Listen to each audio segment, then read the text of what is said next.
لوگوں سے عزتیں تلاش کرتے ہو تو وہ کیا تمہیں عزت دیں گے؟ وہ تو کل اچھا کہتے ہیں، پرسوں برا کہنے لگ جاتے ہیں۔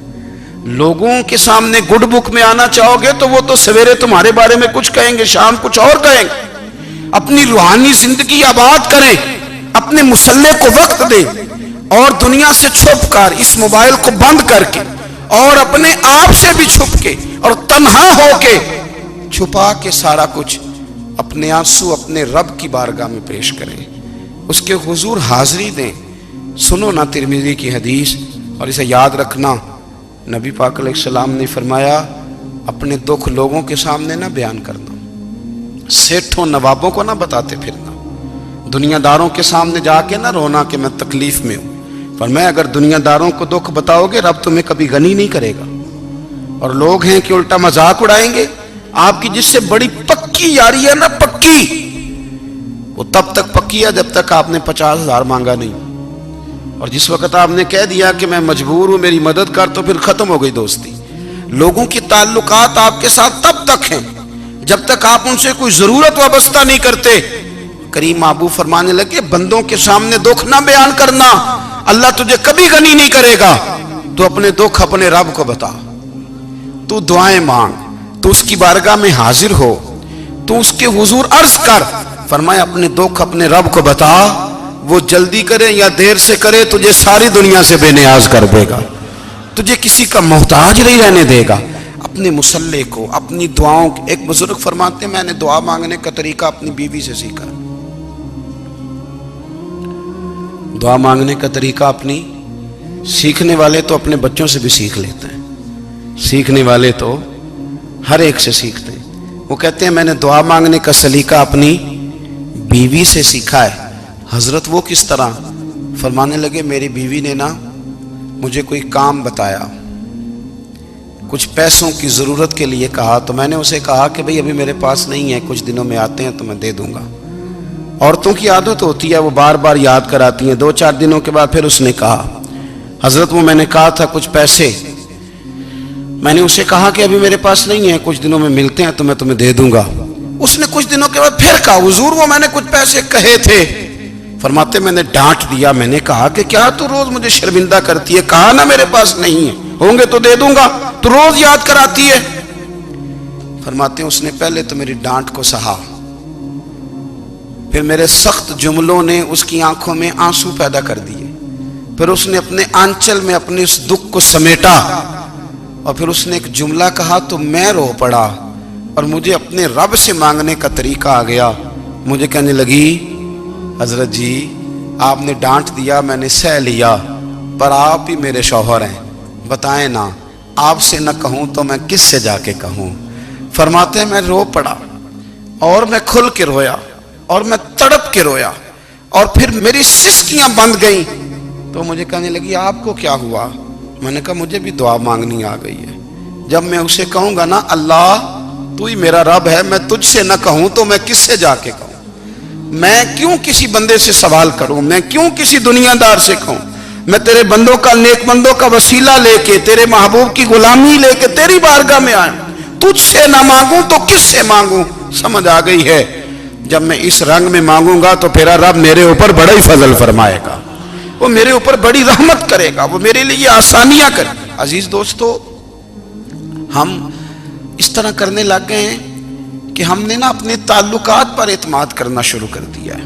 میرے تعلقات بہت ہیں، ہم نے اپنی دولت پر اعتماد کرنا شروع کر دیا ہے، میرے پاس دولت بہت ہے۔ ہم نے اپنے علم پر، اپنی شہرت پر اعتماد کرنا شروع کر دیا ہے کہ میرے پاس فلاں چیز بہت ہے۔ یاد رکھنا جب بے نیاز اپنی صفت بے نیازی دکھاتا ہے تو بڑی بڑی دولتوں والے مجبور نظر آتے ہیں۔ بھائیو جب انسان کا رشتہ اپنے مالک کے ساتھ ہوتا ہے پھر تو غم بھی کچھ نہیں کہتے، پریشانیاں بھی کچھ نہیں کہتی، پھر تو زندگی صبر والی، پھر تو زندگی توکل والی، پھر تو زندگی بھروسے والی، پھر انسان اپنے آپ کو رسوا نہیں کرتا، دنیا داروں سے امیدیں اس کی ختم ہو جاتی، امیدیں اللہ رسول سے لگا لیتا ہے، مضبوط ہو جاتا ہے، مضبوط، طاقتور ہو جاتا ہے، خوددار ہو جاتا ہے، باوقار باعزت ہو جاتا ہے۔ حضرت بہلول دانا رحمت اللہ علیہ بیٹھے تھے تو ہارون رشید حج کر کے آ رہا تھا، تو رستے میں حضرت شیخ سے ملاقات ہو گئی تو السلام علیکم کے بعد کہنے لگا حضور کوئی حکم ہو تو بتائیے گا. تو حضرت بہلول دانا فرمانے لگے تیرا رب کون ہے؟ اس نے کہا اللہ. تو فرمایا میرا کون ہے؟ کہا اللہ. فرمانے لگے تو بڑا ہی بیوقوف ہے، کیا تو یہ سمجھتا ہے کہ رب ہارون رشید کو تو دے گا اور بہلول دانا کو بھول جائے گا؟ تیرا بھی وہی رب ہے، میرا بھی وہی رب ہے. اس نے اگر تجھے دے کے آزمایا ہے تو ہو سکتا ہے مجھے نہ دے کے آزما رہا ہو. جب اس کی حکمت کے تقاضے ہوں گے تو عطا کرے گا اور دے گا. تو جا اپنا کام کر. بھائی اپنی روحانی زندگی، اپنی عبادات، اپنے وظائف، اپنے روزمرہ کے معاملات، اپنی دعائیں، اپنا استغفار.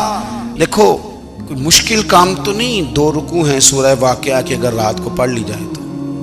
میں کس طرح یہ بات بیان کروں کہ تعویذ بانٹنا آسان ہے اور وظیفہ بتانا مشکل ہے. سارا دن تعویذ بانٹیں تو لوگ لینے کو تیار ہیں، اور اگر آپ وظیفہ بتائیں تو کہتے ہیں تو مشکل کام ہے. او خدا کے بندے، اگر آپ کا تعلق قرآن پاک کے ساتھ مضبوط ہو، قرآن پاک کے ساتھ اگر آپ کا رشتہ ہو، لوگ سفارشیں ڈھونڈتے ہیں نا دنیا میں، کوئی تعلق مل جائے تو میرا کام ہو جائے. دنیا میں اتنا مشکل معاملہ ہے، آخرت میں مجھے بتائیے گا کتنا مشکل معاملہ ہوگا.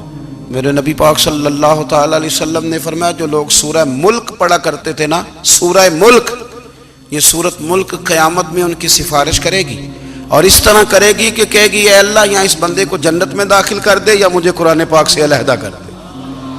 تو رب فرمائے گا جا اس کا دامن تھام کے اسے جنت تک پہنچایا.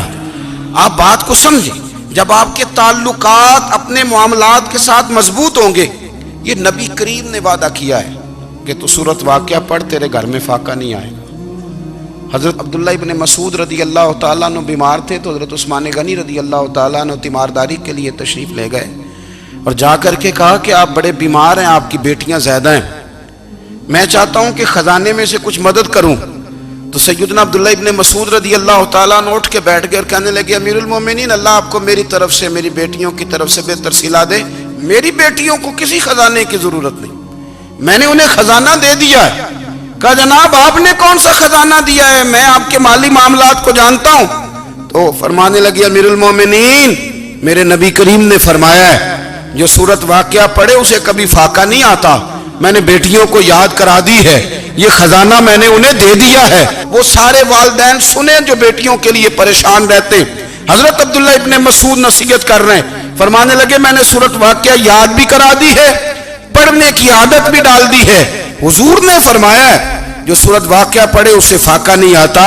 کہنے لگے چاند تو اپنی جگہ چھوڑ سکتا ہے، سورج گر سکتا ہے، تارے ٹوٹ سکتے ہیں، پر مدینے والے رسول کی بات غلط نہیں ہو سکتی.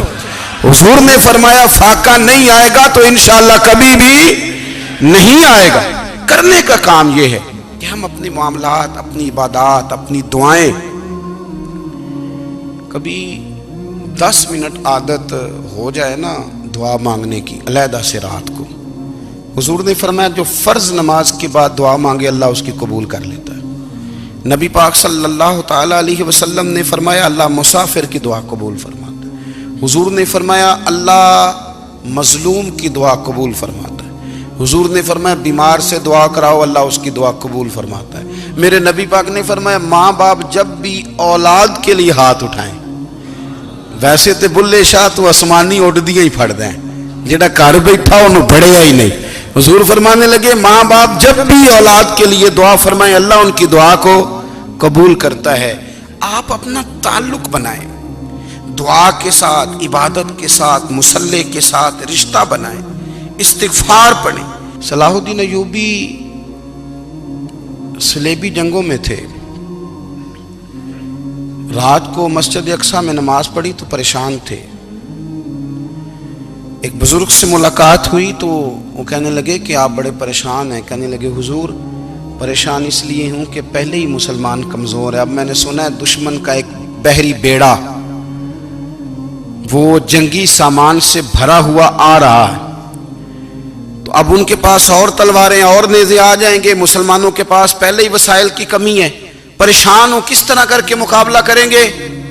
یہ بات کہتے ہی صلاح الدین ایوبی نے بزرگوں سے کہا حضور آپ بھی دعا کرنا، دعا کی بڑی طاقت ہے. میرے نبی پاک نے فرمایا دعا مومن کا ہتھیار ہے، دعا مومن کا، دعا مومن کا۔ حضور نے فرمایا تقدیر کو سوائے دعا کے کوئی چیز نہیں بدل سکتی، دعا مومن کا ہتھیار ہے، یہ کافر کے پاس کوئی نہیں، یہ ہتھیار ہے مومن کا۔ اللہ کرے آپ کو سمجھ آئے، پھر سنیں، کئی بار کہہ چکا ہوں یہ ہتھیار ہے۔ کافر کے مقابلے میں جو تیرے پاس سب سے بڑا ہتھیار ہے وہ دعا ہے۔ دعائیں کرانی چھوڑ دی، کرنی چھوڑ دی، لینی چھوڑ دی۔ حضرت سیدنا انس بن مالک رضی اللہ تعالیٰ عنہ فرمایا کرتے تھے، میں نے وہ رنگ دیکھا ہے جب حضور دعا مانگتے تھے اور حضور کی مقدس آنکھوں میں آنسو بھی ساتھ ہی بہا کرتے تھے، میں نے وہ انداز دیکھا ہے۔ تو صلاح الدین ایوبی بزرگ سے کہنے لگے آپ بھی دعا کیجئے، اور خود رونے لگے اور سر سجدے میں رکھ کے رونے لگے، اور عشاء سے لے کر فجر تک روئے، خوب روئے۔ صبح وہ بزرگ آئے تو صلاح الدین ایوبی کا خوبصورت اور ہنستا ہوا چہرہ دیکھا، کہنے لگے آپ بڑے خوش ہیں، رات تو میں نے بڑے روتے ہوئے دیکھا تھا۔ تو کہنے لگے حضور وہ جو بحری بیڑا آ رہا تھا نا وہ پانی میں ڈوب گیا ہے، اب وہ نہیں آ رہا، ابھی خبر آئی ہے تو میں بڑا خوش ہوں۔ بزرگ کہنے لگے اٹھ سینے سے لگ اور سن ایک بات، وہ بحری بیڑا پانی میں نہیں ڈوبا، وہ تیرے آنسوؤں میں ڈوب گیا ہے۔ وہ جو تو رات رویا ہے نا رب کریم کی بارگاہ میں تو وہ ڈوب گیا ہے۔ حضرت عائشہ صدیقہ رضی اللہ تعالیٰ عنہ فرماتی ہیں ایک عورت تھی اور اسے نبی پاک صلی اللہ تعالیٰ علیہ وسلم نے نا وہ کلمہ پڑھ کے مسلمان ہوئی، مدینہ طیبہ آ گئی تو حضور نے مسجد نبوی شریف میں اس کے لیے مکان، ایک سادہ سا کمرہ ساتھ مسجد کے بنوا دیا، وہیں رہنے لگی۔ اکثر وہ سیدہ طیبہ کے پاس آتی تو حضرت عائشہ صدیقہ رضی اللہ تعالیٰ عنہ فرماتی ہیں وہ بڑی باتیں سناتی اور آخر میں کہتی وہ ہار والا دن بھی بڑا عجیب دن تھا اور میرے رب کی قدرتوں کا دن تھا، وہ بھی بڑا عجیب دن تھا۔ سیدہ عائشہ صدیقہ رضی اللہ تعالیٰ عنہ ایک دن فرمانے لگی کہ تو ہار والے دن کا بڑا ذکر کرتی ہے، وہ کیا دن تھا؟ تو خاتون کہنے لگی اماں جی وہ دن تھا جب میرے رب پر بھروسہ اور مضبوط ہو گیا، جس دن میرا اپنے رب پر توکل اور بڑھا، میرے ایمان میں یقین میں اور پختگی آئی۔ کہنے لگی میں ایک گھر کی کنیز تھی، نوکرانی تھی، اس گھر میں ایک بچی تھی جس کے پاس سونے چاندی ہیرے جواہرات کا ہار تھا۔ اس زمانے میں نا چمڑے کے اوپر لوگ ہیرے جواہرات لگاتے تھے، کئی دفعہ سرخ رنگ کے چمڑے پہ لگائے جاتے تھے، وہ بچی پہنتی تھی۔ تو کہتی ہیں وہ بچی کے اس نے اتار کے رکھا یا اس سے گرا وہ ہار تو چیل اسے اٹھا کے لے گئی گوشت سمجھ کے اور میرے سامنے اٹھا کے لے گئی۔ گھر والوں نے مجھ سے پوچھا، یہ بخاری میں موجود ہے، گھر والوں نے پوچھا مجھ سے کہ وہ ہار کہاں ہے تو میں نے کہا چیل اٹھا کے لے گئی۔ گھر میں کچھ چوری ہو جائے تو سب سے پہلا الزام کس پہ لگتا ہے؟ ملازمین پہ۔ کہتے انہوں نے مجھے بڑا مارا، بڑی تکلیف تھی، حتیٰ کہ میری شرمگاہ تک کی تلاشی، میری عزت اتنی خراب کی میں بتا نہیں سکتی۔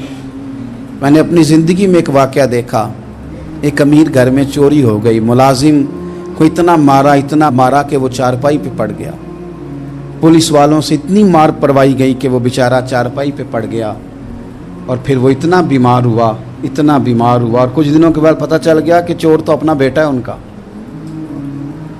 پھر اس کا انتقال ہو گیا۔ اب وہ سیٹھ صاحب اور گھر والے آ کے نا مرنے والے کے کان میں معافیاں مانگ رہے ہیں، کان میں۔ تو میں نے ان سے پھر کہا تھا کہ یہ تو اب چلا گیا ہے، تمہارا زور چلتا تھا نا تو تم نے قانون خریدا اور تم نے اسے جتنا ہو سکا تم نے اسے مار پڑوائی، تمہارے پاس جو عدالتیں تھیں تم نے وہاں کارروائی کی، اب ایک عدالت قیامت کے دن لگے گی۔ یہ کمزور تھا نا، کچھ کر نہیں سکا۔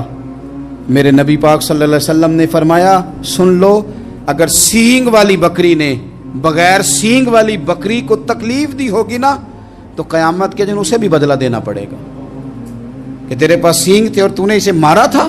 وہ خاتون عرض کرتی ہے سیدہ عائشہ کی خدمت میں کہ مجھے بڑا مارا، مجھے تکلیف دی، میں کہہ رہی تھی کہ میرے سامنے چیل لے گئی ہے پر وہ نہیں مان رہے تھے، اماں جی انہوں نے مجھے بڑا مارا۔